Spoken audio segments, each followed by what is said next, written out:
Many thanks for joining us on the program where a topic of national interest gets our attention. And we will begin by bringing you up to date with news that made headlines during the week. So we are going to be starting with the army in Niger, which says that they used a targeted airstrike to kill a senior leader of Boko Haram jihadi group, which has killed thousands of people in West Africa. Also, the government of Japan on Thursday named the city of Kizarazu as hometown for Nigerians willing to live and work in the country as part of its strategic efforts to deepen cultural diplomacy, promote economic growth, and enhance workforce productivity.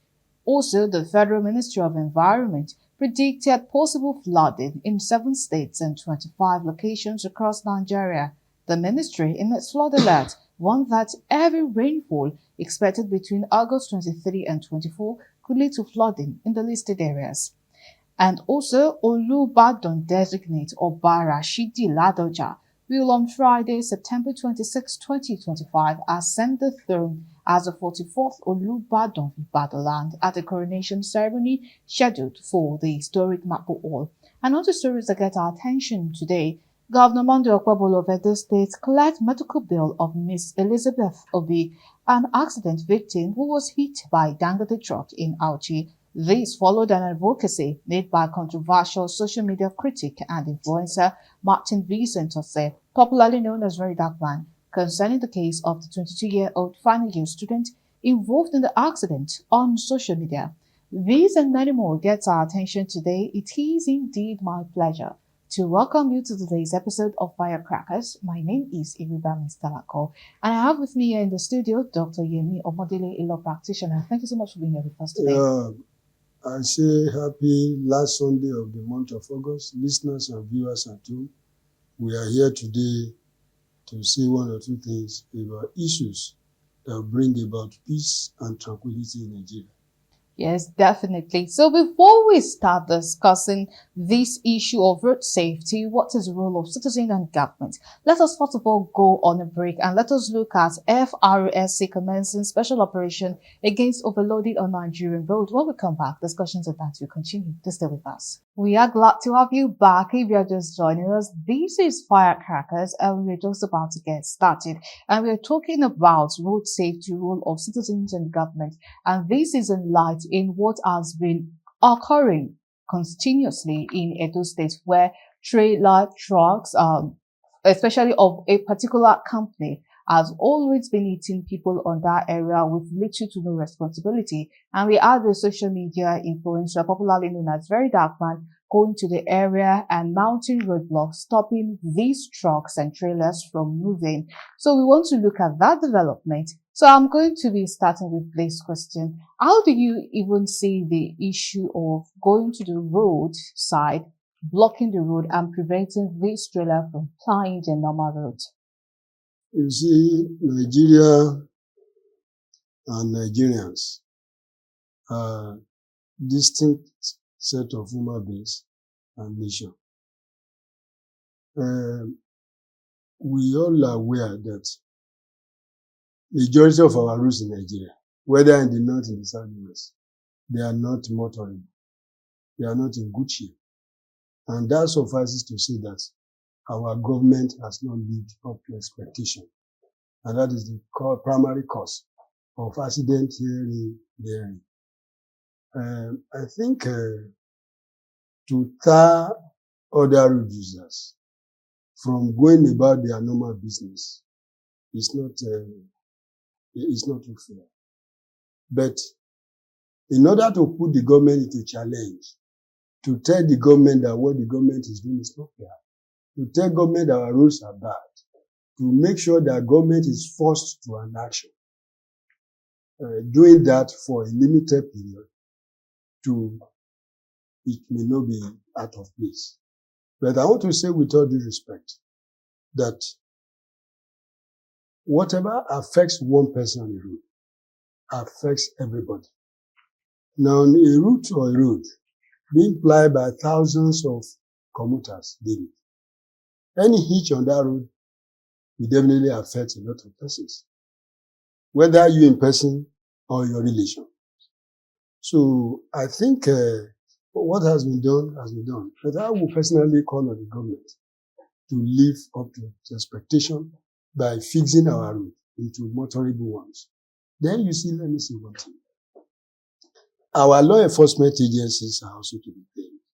Whether you are the road safety, whether you are NDLA, whether you are police, whether you are traffic warden, and the rest, they are also to be blamed one way or the other. By the grace of God, I travel a lot in Nigeria. I move around virtually all parts of this country. And I've seen series of incidents on the road. I discovered one recently. I was traveling and I got to a point for 1 good hour. There was no vehicle around. And I said, was it accident? When I got there, it was not accident. Do you know people? It was the NDLA people. They blocked road and they were busy checking vehicles. And I said, God. Within my mind, I said, how will NDLA block road? Commuters over thousands on the road. And you are checking boxes that you are looking for what they call exhibits. In the highway, it's an embarrassment. So you look at it from that angle. Now, instead of the law enforcement agencies to do what will make traffic to be free and flow on the road, they are even the one causing it. Let me tell you one thing. The road safety set of people, I've encountered them on a series of occasions on the road. I discovered that when we talk of indecent conduct, what I called unprofessional operations on the highway, they are not saints. I say with all due respect.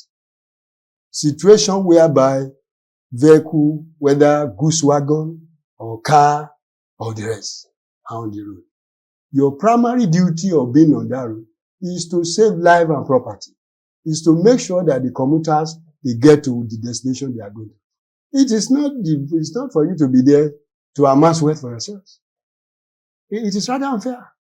A situation whereby a commuter or a driver commits an offense, and you discover that the offense is against the law, you do what they ask you to do, not otherwise. So doing what is contrary to the law in favor of the commuters is also a cause of accidents on the road.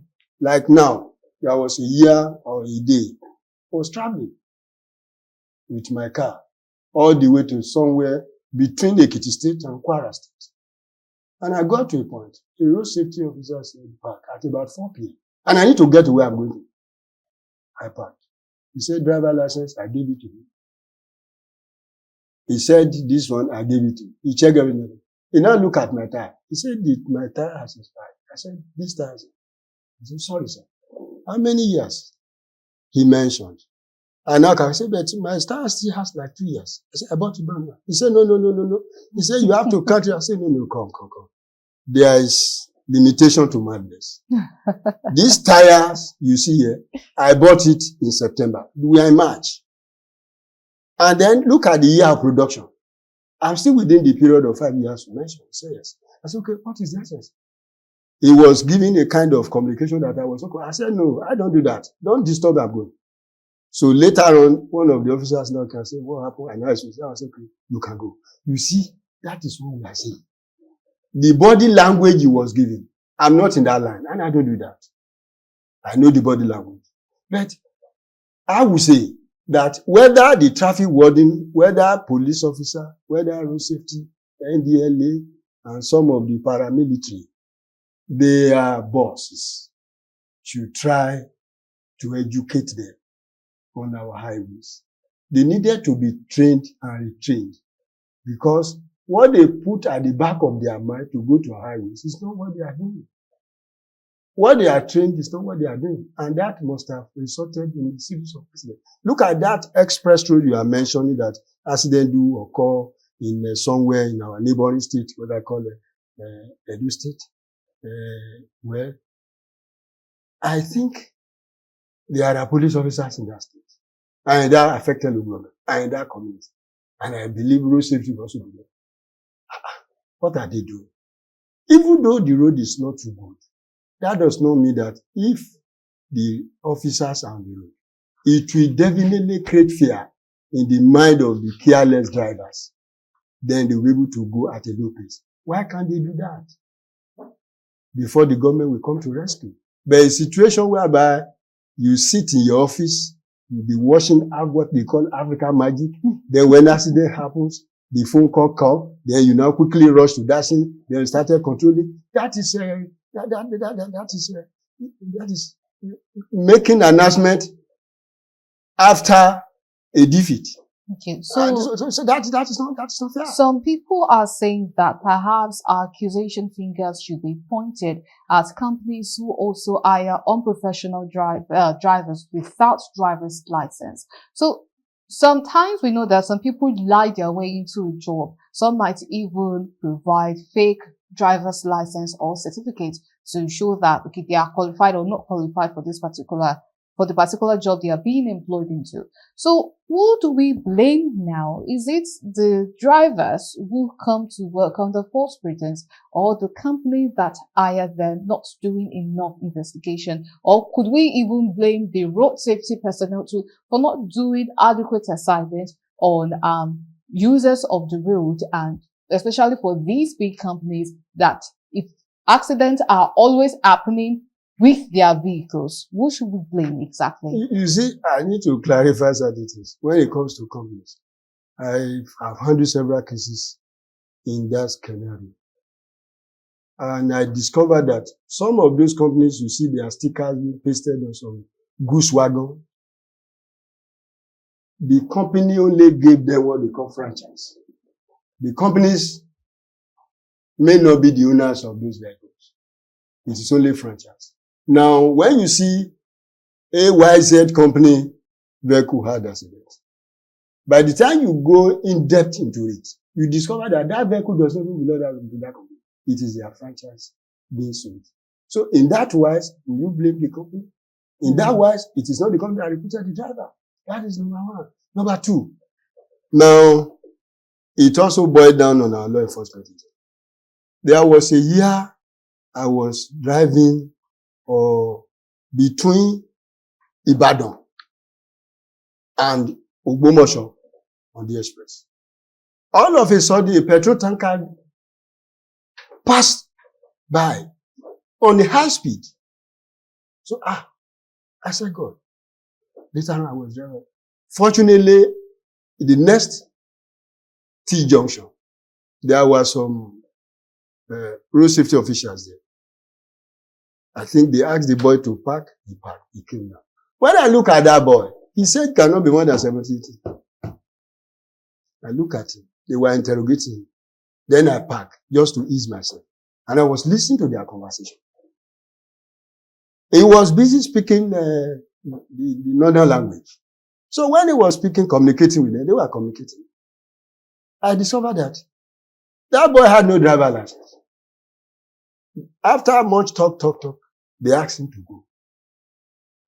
Normally, if a road safety official or a police officer sees such a person whom I regard as underage and not a license to drive on the road, what they should have done is to arrest such a person and then commence investigation. How did you come about this vehicle? Who gave it? This is your boss. From there, the culprit will be known.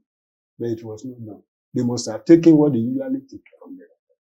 And they brought it. So, like such a situation, a boy of 17, 18 years, no wife, possibly, no children, though he has parents or not, has nothing to do. He does not even know the distinction between yellow and black. And then you see, the other thing that happened is that some of these young boys that drive on the highway, they are always under the influence of what I call under the influence of alcohol. Some of them even go more than alcohol, to the extent that when they handle this, they hold the steering, they don't even know whether there is pothole or there is no pothole. 3 days ago, I was coming from Ibadan. That was on Friday. Shortly after Ibadan, just to enter Lagos State, there was a vehicle that speed, and crossed to the other side. Now, that is not the problem of bad road, because that road is okay. For now, it's okay. But that is the problem of what? Number one, it may be overspeeding. Number two, maybe the boy or the man has slept off. Number three, maybe some other things that I call under the influence of alcohol. So those are the issues to be addressed. But because our law enforcement agencies, they are not doing what they're supposed to do, people take undue advantage of that and be messing up a lot of things. If you see underage, even though it carries a driver's license, you check it. There are other measures you can adopt that we know is true age. And then it will be traced to the source where he got such a license. Then from there, the officers, if one or two officers are being dealt with or disciplined, you will see that issuance of driver's license to underage will be reduced, if not totally eradicated. But once they say, it was issued by, these people that did the capturing, they just be silenced. It is not fair. Okay, but what about outsourcing companies that deliberately hire unprofessional or younger people because they believe that they might not charge as high as, like you said, someone who has wife, plenty kids at home, the salary expectation for the person might be higher compared to a young person who might not really have much responsibility, but is just trying to get by in life. So what could be said for such companies that do hire these underage people and probably even facilitate ways to give them these fake licenses that they present to road safety officials? You see, I want to clarify one issue there. You see, those companies, they have what they call HR, Human Resources Manager, who are well educated, intelligent, and know the secret of employment, employer-employee relationship. In most cases, those companies, they don't recruit those boys directly. They do it, they call it contract. Are you aware of what they call contract staff? They are not staff of the company, it's contract. Somebody recruited them, brought them to the company will pay that person will be paying the boy. So by the time I discovered this when I handled litigation in respect of such issue. And we discovered that the boy was not recruited by the company. We sued the company said it was not their staff.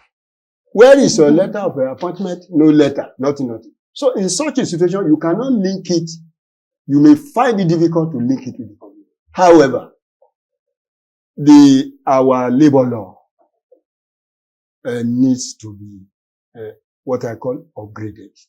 There are certain loopholes in our labor law which gives room for such things.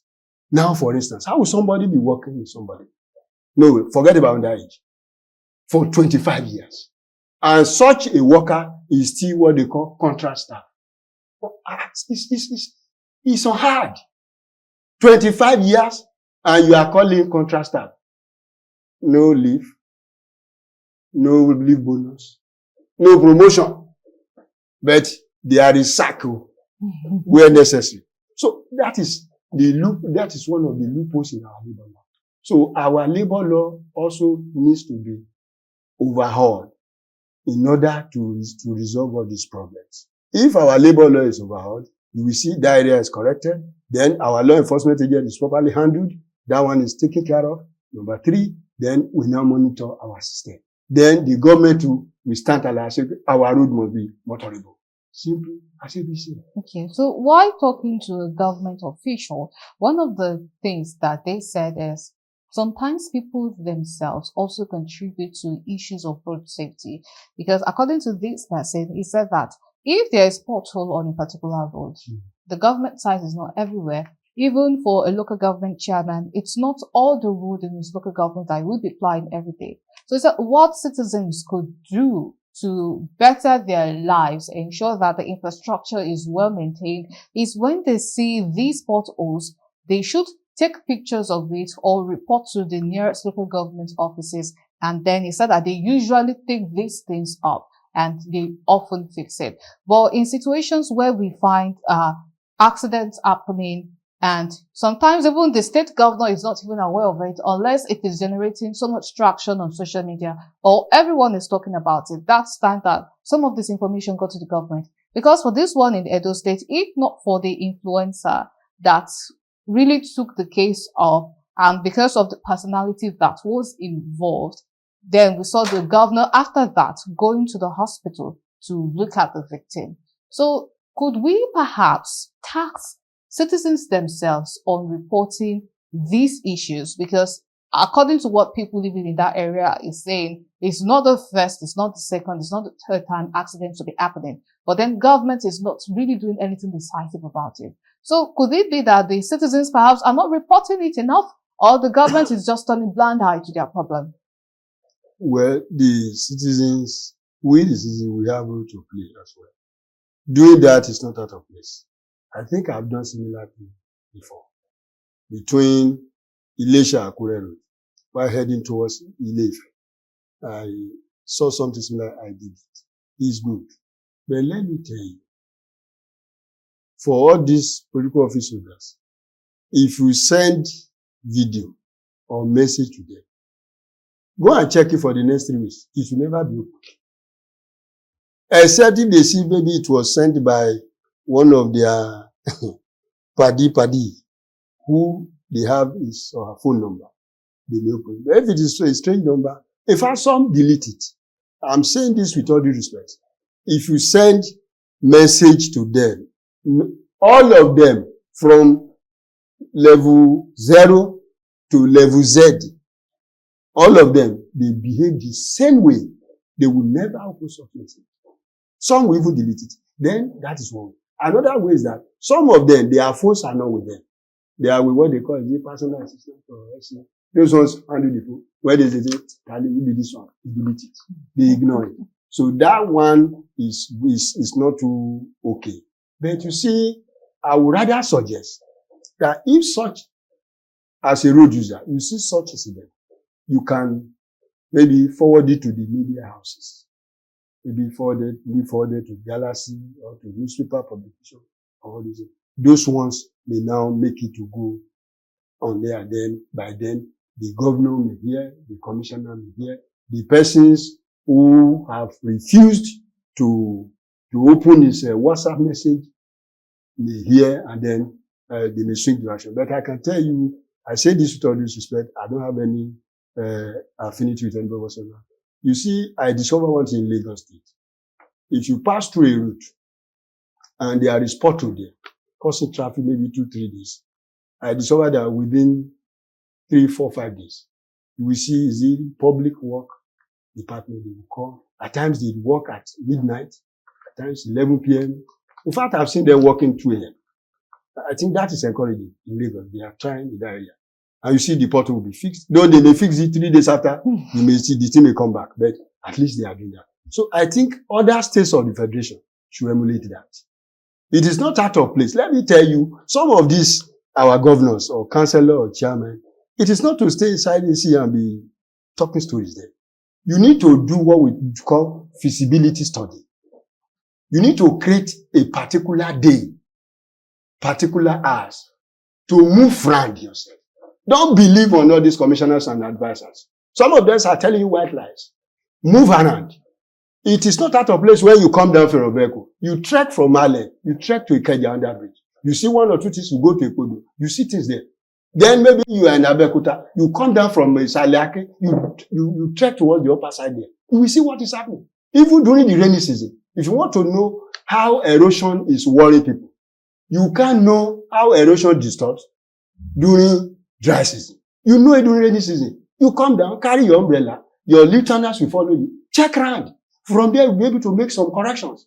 But when you believe on all these people bringing memo, bringing what they call proposal to you, Mr. Excellency, if we do it this way, it will do this way, we do it 60-40, we generate the money, we give the government 60%, the consultant will be taking 40%. So I tell you this, then you quickly approve it. You are just wasting money. These people are after money.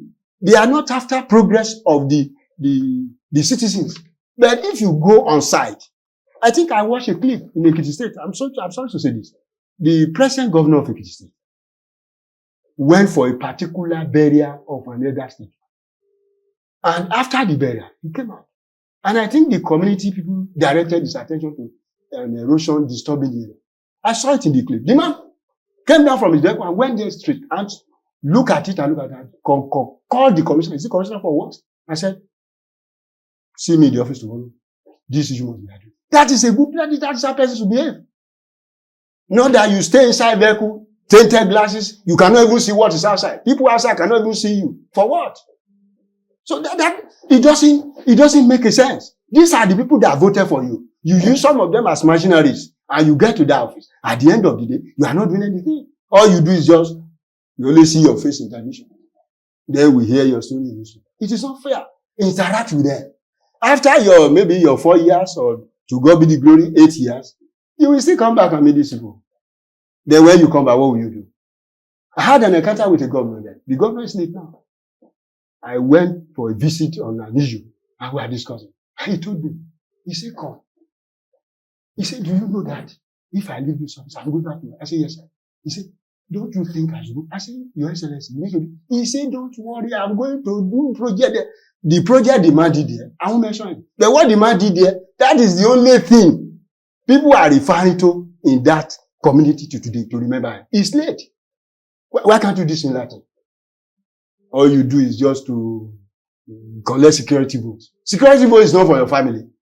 It's for you to take care.